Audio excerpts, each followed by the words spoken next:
Welcome to News Hour on SOM TV, the pulse of the nation. You can follow us on Facebook at SOM TV and on YouTube at SOM TV Live. Now the major headlines. Nasarawa Accountant General denies 2027 governorship ambition, pledges loyalty to Governor Sule amid calls for resignation. Gombe Governor proposes creation of 13 new LCDAs to boost grassroots governance and rural development. Oyo Cattle Breeders issues 2 weeks ultimatum over anti-open grazing law enforcement, threatening livestock supply shutdown. I am Esther Oka Stephen with the news in full. The Accountant General of Nasarawa State, Musa Ahmed Mohammed, has denied claim that he is campaigning for the state's 2027 governorship election following calls for his resignation by the Nasarawa State Transparency, Accountability and Good Governance Group. Speaking to journalists in Lafia, Mohammed reaffirmed his loyalty to Governor Abdullahi Sule's administration, stating he had not declared any political ambition and was focused on stabilizing the state finances. While acknowledging his right to seek elective office, he urged supporters to suspend political activities until the appropriate time. The advocacy group spokesperson Lazarus Salaki said campaigning while holding a non-partisan office constituted a conflict of interest and cited a 2024 directive requiring political appointees with ambitions to resign over awaits INEC lifting of the ban on political activities. He urged Governor Sule to caution the AG to maintain neutrality and address his supporters. Gombe State Governor Muhammadu Yahya has submitted a bill to the State House of Assembly seeking to create 13 new local council development areas aimed at enhancing grassroots governance, service delivery, and inclusive democracy. According to a statement from the Government House, the LCDAs will address local needs in security, education, healthcare, infrastructure, and social services, particularly in rural communities, and will work with traditional institutions to maintain peace and promote development. The proposed council, each with designated headquarters, will be managed by interim management committee until elections are held. The bill outlines phased implementation with clear operational, staffing, and budgetary plans. Yahya urged the Assembly to pass the bill promptly and called on citizens to support the initiatives. Cattle breeders in Oyo State have given the government a 2-week ultimatum to address grievances over the enforcement of the state's anti-open grazing law or face an indefinite halt to the sale of milk, cows, goats, rams, and the closure of butcheries, intermediary businesses, and cattle markets. The group include Mayati Allah Cattle Breeders Association of Nigeria and Allied Association, alleged that enforcement teams have been seizing cattle even from enclosed settlements, imposing heavy fines and persecuting owners. They said they were not consulted before the law implementation and faced difficulties acquiring land for ranging.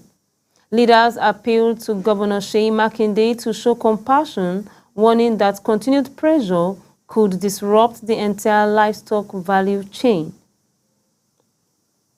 The Edo State Police Command directed all candidates in the August 16th House of Representatives and senatorial by-elections to sign a peace accord on 14th August to ensure a peaceful and credible poll.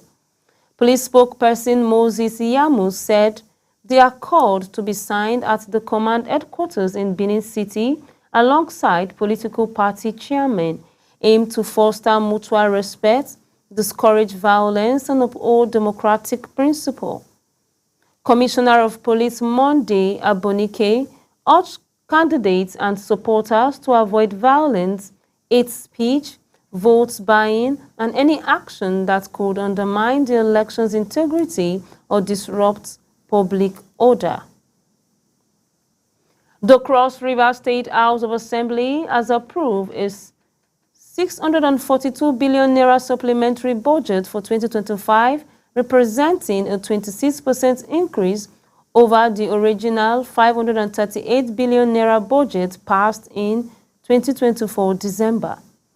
Finance and Appropriation Committee Chairman Okon Owona said the adjustment was needed to cover new obligations, emergency spending, and strategic projects not included in the initial budget, funded by improved internally generated revenue, grants, and federal allocations. The supplementary budgets allocate additional funds across administration, economic justice, regional and social structure, with a focus on infrastructure in all 18 local government areas. Speaker Elvat Eyabam said the move aligned with constitutional provision and prioritized citizens' welfare. The chairman of Abeokuta North and South local governments, Larry Oyebola and Afiz Balogun, have announced plans to enroll about 8,000 commercial motorcyclists in the Ogun State Health Insurance Scheme to improve access to affordable health care. Speaking at a joint press briefing, Oyebola said the initiative targets riders due to their high accident risk with coverage including malaria, typhoid, hypertension, diabetes, and basic surgeries. Subscriber will pay 300 naira daily for 6 days a week, with participation voluntary and separate from exceeding ticketing system. The scheme has already registered 900 riders in Abeokuta North, while onboarding in Abeokuta South begins Wednesday. Balogun added that 20,000 elderly residents are already benefiting from free health care under the program. The National Emergency Management Agency, NEMA, is enhancing disaster management at subnational level through stakeholders' engagement and risk reduction initiatives. During a workshop on emergency preparedness and response in Akure, NEMA's Director General Zubeida Umar highlighted Ondo State as part of the first phase of the program due to its vulnerability to floodings. Efforts include early warning system, community alerts, evacuation drills, and infrastructure assessment in collaboration with local government. Umar urged the establishment and activation of local emergencies management agency, praising Ondo State for already forming them. Ondo State Deputy Governor Dr. Oleide Adelami emphasized building resilience through proactive interagency cooperation, while NEMA Southwest Zonal Director Sahid Akinde stressed the importance of local involvement in disasters response. The World Bank Senior Disaster Risk Management Specialist Francis Nkoka, commend Ondo's commitment to flood management, urging collective efforts for effective disaster preparedness. The event included officials from the state government, local emergency managers, security agencies, and health authorities. Similarly, Ondo State Primary Health Care Development Agency, OSPHDA, has confirmed 12 mpox cases across 8 local government areas at Akure meeting. Stakeholder Dr. Victor said disease control is to be prevented.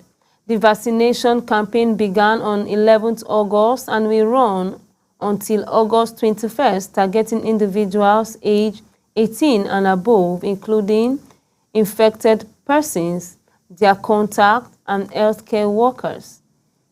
Dr. Adefasoya explained that pox, variously known as spread mainly from monkey, can also be transmitted by various animals and through contact with infected people. Symptoms include rashes, fever, and body weakness.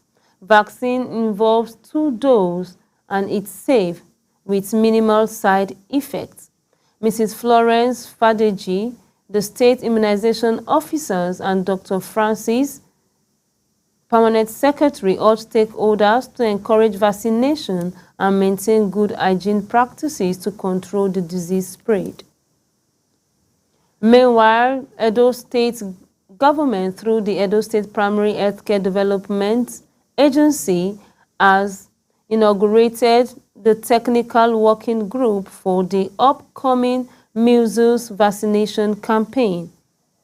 The inauguration was led by Mrs. Aneni Okpebolo, coordinator of the Office of the First Lady. She emphasized that the vaccine will protect children and promote healthier futures. The Commissioner for Health, Dr. Cyril Oshemole, highlighted the state's commitment to eliminating vaccine-preventable diseases and reduce child mortality.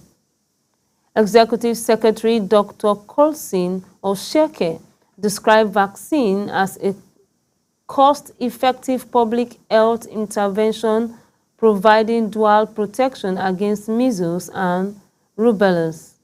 Representatives from the agencies of NAFDAC assured the public of the vaccine's safety, with awareness efforts ongoing ahead of the campaign launch in 2026. Complementing these health efforts, the federal government has begun talks with leaders of health sector unions to strengthen ongoing reconciliation efforts and maintain lasting industrial peace in Nigeria's healthcare system.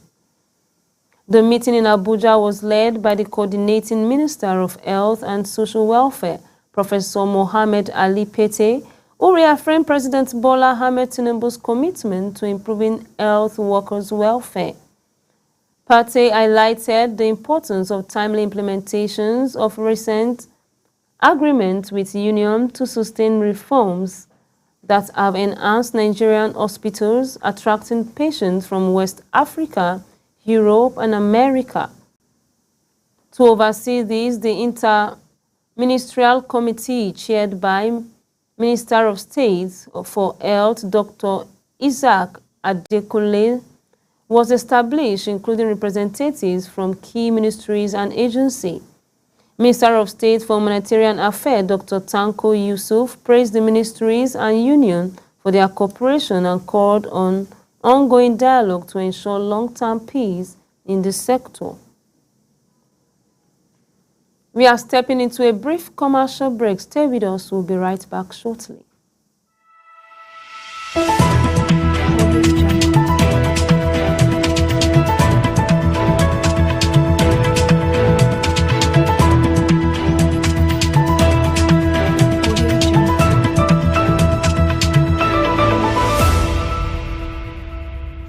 Are you stuck in Jalingo late at night?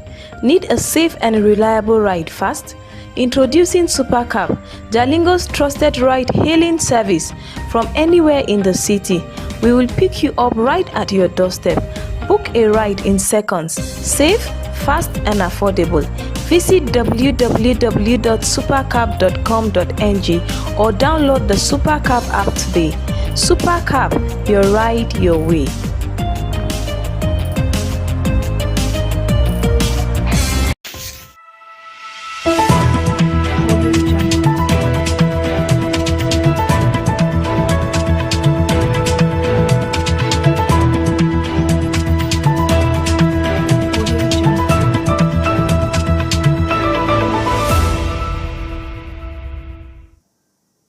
Welcome back.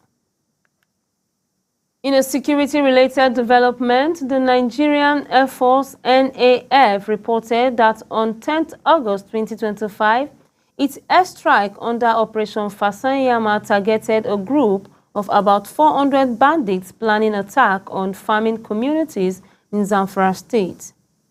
According to NFA spokesperson Ejodame Ehiman, the combined air and ground operation in Makakari Forest neutralized several terrorists, including key leaders and numerous foot soldiers. Intelligence confirmed the bandit movement, and the coordinated effort between air and land forces was described as highly effective. In parallel, troops of Nigerian Army 6th Division have arrested 71 suspected oil thieves and seized over 33,000 liters of stolen petroleum products in multiple operations across the Niger Delta between 21 July and 10 August 2025. The operation, conducted with other security agencies, also led to the shutdown of 11 illegal refining sites. Significant seizures include more than 205 liters of crude oil in Degeme, Rivers State, and over 1,200 liters recovered in Bersani, Bayelsa State. The General Officer Commanding Major General Emmanuel Eric Emeka praised informants and confirmed that recovered genuine products are returned to owners, while suspects face prosecution under Operation Delta Safe.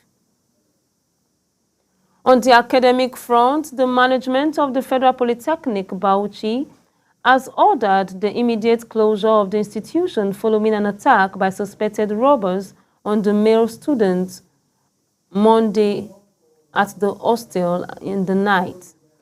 2 students were reportedly injured, and the assailants stole valuables including smartphones and laptops. The incident sparked protests at the school gate Tuesday morning, with students demanding urgent intervention. Registrar Kasimu Salisu said the protest, initially peaceful, was later hijacked by suspected troublemakers. To prevent further unrest, the school suspended academic activities and gave students 2 hours to vacate the campus. The closure will remain until further notice. Turning to political development, the African Democratic Congress ADC 2023 Governorship Candidate Forum has endorsed Honorable Nafiu Bala as the party acting national chairman, following the resignation of former chairman Raphael Nwosu.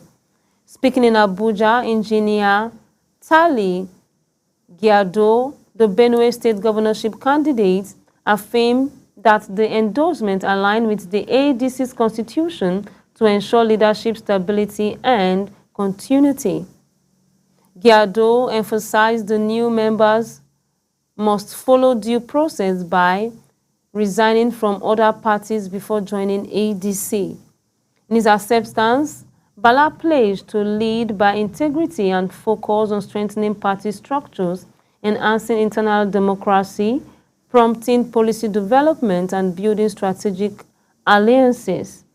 He thanked party leaders and members for their support and called for unity to achieve the party's goal and a better Nigeria.